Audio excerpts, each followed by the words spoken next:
लाहौर से बात कर रहा हूँ। मेरा सवाल ये है कि ये जादू टूना, क्या इस पर ईमान रखना चाहिए या नहीं? जादू टोना ईमान, देखें ईमान तो मतलब ये, जैसे मिसाल के तौर पे शैतान है, तो अब शैतान के वजूद का ईमान रखना तो ज़रूरी है, क्योंकि शैतान का जो जिक्र है वो कुरान पाक के अंदर मौजूद है। जिन्नात का वजूद का ईमान रखना तो ये ज़रूरी है कि ये मौजूद है, कि कुरान पाक में इसका तज़किरा मौजूद है। अबू लहब का वजूद का ईमान रखना ज़रूरी है कि कुरान पाक में इसका तज़किरा मौजूद है। यूं ही जादू जो है, चूँकि इसका तज़किरा कुरान पाक के अंदर मौजूद है, अहादीस तय्यबा के अंदर मौजूद है, तो इसके वजूद का एतक़ाद रखना तो ज़रूरी है कि जादू होता है। सही। वजह यह है कि अगर आप इसका इनकार करेंगे कि जादू कोई चीज़ ही नहीं है, होता ही नहीं है, तो इसका मतलब है कि कुरान पाक की कई आयतों का आप इनकार कर देंगे।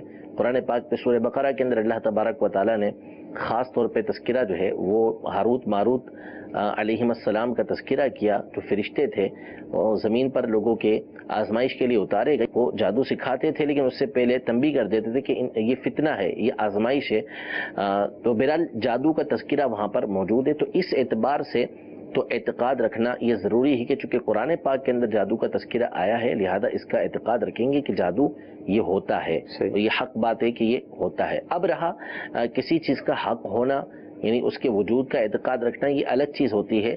लेकिन अब क्या इसका मतलब ये होगा कि उसको सही भी जाने? तो ये नहीं, यानी है ये गलत काम। जैसे शैतान के ऊपर एतक़ाद यूँ तो रखा जाएगा कि शैतान मौजूद है, लेकिन ज़ाहिर है कि शैतान एक बातिल है, बुरी ज़ात है, तो यूँ एतक़ाद रखा जाएगा। यूँ ही जादू के बारे में ये एतक़ाद होगा कि इसका करना जो है, ये जो किया जाता है, ये नाजायज़ और हराम है, और बाज़ सूरतों में कुफ्र की सूरतें बनती हैं, क्योंकि जादू जो है वो बाज़ औक़ात नाऊज़ु बिल्लाह गैरुल्लाह की इबादत करके या जो है शैतान की इबादत करके इस तरह के मामलात करके किया जाता है कि जिसकी वजह से शिर्क व कुफ्र लाजिम आ रहा होता है। तो जहाँ पर इस अंदाज में जादू किया जाएगा वो शिर्क व कुफ्र होगा, वरना कम अज़ कम इसका दर्जा हराम का है कि करना जो है ये हराम है। लिहाजा जादू होता ज़रूर है, लेकिन इसका करना जो है ये हराम है। एतक़ाद रखना ये ज़रूर